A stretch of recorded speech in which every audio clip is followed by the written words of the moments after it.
آج سے ہزاروں سال قبل جزیرہ عرب کے جنوبی علاقوں میں یمن کے گرد و نواح میں ایک شہر آباد تھا جسے سبا کہتے تھے، اور وہاں آباد لوگوں کو قوم سبا کہہ کر پکارا جاتا تھا۔ یہاں کے لوگ نہایت ہی نعمتوں اور راحتوں میں تھے، ہر طرف لہلہاتی فصلیں اور پھل سے لدے درخت موجود تھے۔ مگر یہ قوم شرک میں مبتلا تھی اور سورج کی پوجا کیا کرتی تھی۔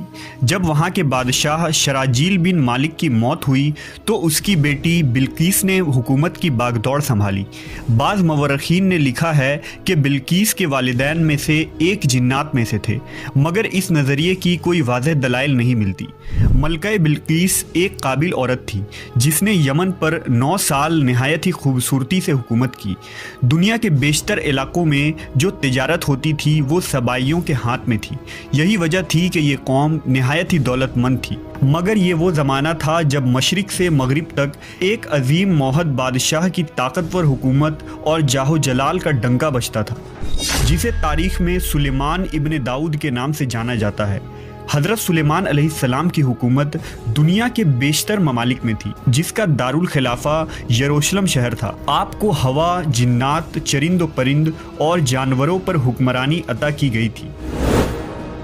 ایک دن کا واقعہ ہے کہ حضرت سلیمان علیہ السلام نے دربار لگایا تو جن و انس، جانور اور پرندے سب کے سب حاضر ہوئے، مگر ان کا چہیتا پرندہ ہدہد غائب تھا۔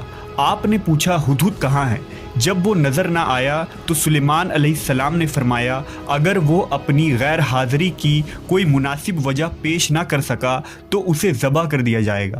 ابھی یہ گفتگو ہو رہی تھی کہ ہدہد حاضر ہو گیا۔ پوچھا گیا تم کہاں تھے؟ ہدہد نے بڑے احترام سے جواب دیا، اے اللہ کے پیغمبر، میں اڑتے اڑتے ایک ایسے ملک پہنچ گیا جہاں لوگ شرک میں مبتلا دیکھے۔ وہ آگ اور سورج کی پوجا کرتے ہیں۔ ان کی ایک رانی ہے جسے وہ بلقیس کے نام سے پکارتے ہیں۔ وہ ایک بہت بڑے تخت پر بیٹھ کر حکومت کرتی ہے۔ اس کے تخت میں قیمتی ہیرے جواہرات لال زمرد جڑے ہوئے ہیں، اور اس کے پاس تمام شاہی سامان آرائش و نمائش کے موجود ہیں۔ حضرت سلیمان علیہ السلام نے کہا اگر تمہاری بات سچ ہے تو میرا خط اس ملکہ تک پہنچاؤ تاکہ وہ شرک سے باز آ جائے، اور خط پہنچانے کے بعد وہاں بیٹھ کر سنو کہ وہ کیا رد عمل اختیار کرتی ہے، اور پھر آ کر مجھے خبر دینا۔ حضرت سلیمان علیہ السلام نے خط روانہ کیا، جو کچھ یوں تھا: شروع اللہ کے نام سے جو بڑا مہربان اور رحم فرمانے والا ہے۔ یہ عزت والا خط سلیمان ابن داؤد کی جانب سے ملکہ سبا بلقیس کی طرف ہے۔ جو ہدایت کی پیروی کرے اس کے لیے سلامتی ہے۔ مجھ پر غلبہ کی خواہش نہ کرو، میرے مقابلے میں سرکشی اختیار نہ کرو، بلکہ فرما بردار اور مطیع ہو کر میرے پاس آ جاؤ۔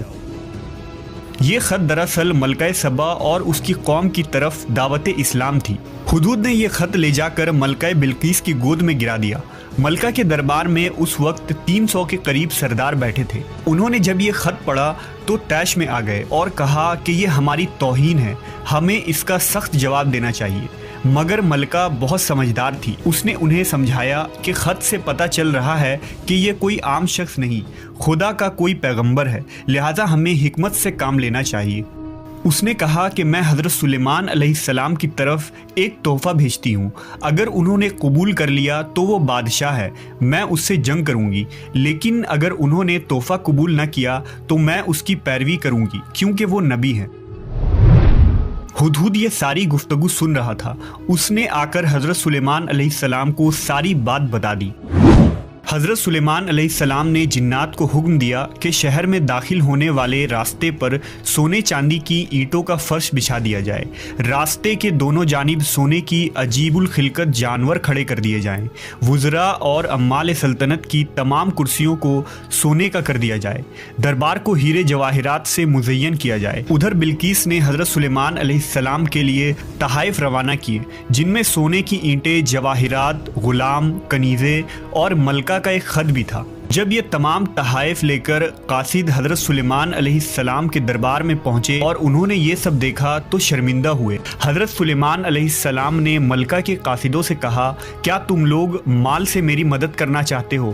مگر دیکھ لو، جو کچھ اللہ نے مجھے دے رکھا ہے وہ اس سے بھی زیادہ ہے جو تمہیں دیا ہے، لہذا تمہارا تحفہ تمہیں مبارک ہو۔ اب تم اپنے تحائف کے ساتھ واپس جاؤ اور اپنی ملکہ سے کہنا کہ ہمارا انتظار کرے، ہم ایک زبردست لشکر لے کر آئیں گے۔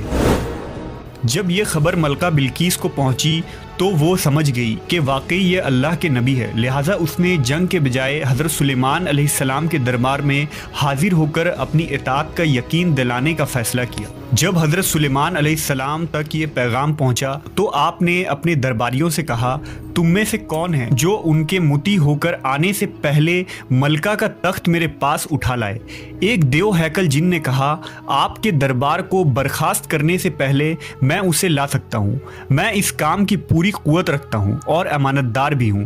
پھر ایک اور شخص جس کے پاس کتاب کا علم تھا، اس نے کہا، میں یہ تخت آپ کو آپ کے پلک جھپکنے سے قبل ہی لا دوں گا۔ پھر حضرت سلیمان علیہ السلام نے اس تخت کو اپنے پاس رکھا ہوا دیکھا تو پکار اٹھے، یہ میرے پروردگار کا فضل ہے تاکہ وہ مجھے آزمائے کہ میں شکر کرتا ہوں یا ناشکری، اور جو شکر کرتا ہے تو اس کا شکر اس کے اپنے ہی لیے مفید ہے، اور اگر کوئی ناشکری کرے تو میرا پروردگار بے نیاز ہے اور اپنی ذات میں بزرگ و برتر ہے۔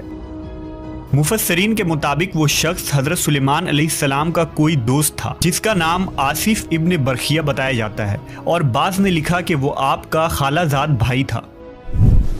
کہا جاتا ہے کہ اس تخت کی لمبائی 80 ہاتھ، عرض 40 ہاتھ اور اونچائی 30 ہاتھ تھی۔ اس میں موتی، سرخ، یاقوت، سبز زمر جڑے ہوئے تھے۔ حضرت سلیمان علیہ السلام نے اس تخت میں رد و بدل کر دیا اور اسے پہلے سے بھی بہتر بنا دیا۔ جب ملکہ بلقیس حضرت سلیمان علیہ السلام کے دربار میں حاضر ہوئی تو آپ نے پوچھا، کیا تمہارا تخت بھی اسی طرح کا ہے؟ اس نے کہا، یہ تو گویا ہو بہو وہی ہے، اور ہمیں تو پہلے ہی معلوم ہو گیا تھا اور ہم فرما بردار ہو چکے ہیں۔ بلقیس کے آنے سے پہلے حضرت سلیمان علیہ السلام نے ایسی عمارت بنانے کا حکم دیا جس کا فرش شیشے کا ہو، نیچے پانی جاری ہو، پانی میں مچھلیاں اور دوسرے آبی جانور ہو۔ حضرت سلیمان علیہ السلام اس عمارت میں اپنے شاہی تخت پر جلوہ افروز تھے، اور شیشے کے نیچے سے پانی اپنی پوری آب و تاب سے بہہ رہا تھا، جبکہ اس کے اوپر شیشہ نظر نہیں آتا تھا۔ بلقیس کو اس محل میں لایا گیا۔ جب اس نے فرش کو دیکھا تو سمجھی کہ یہ پانی کا ایک حوض ہے، لہٰذا اپنی پنڈلیا سے کپڑا اٹھا لیا۔ سلیمان علیہ السلام نے کہا، یہ تو شیشے کا چکنا فرش ہے۔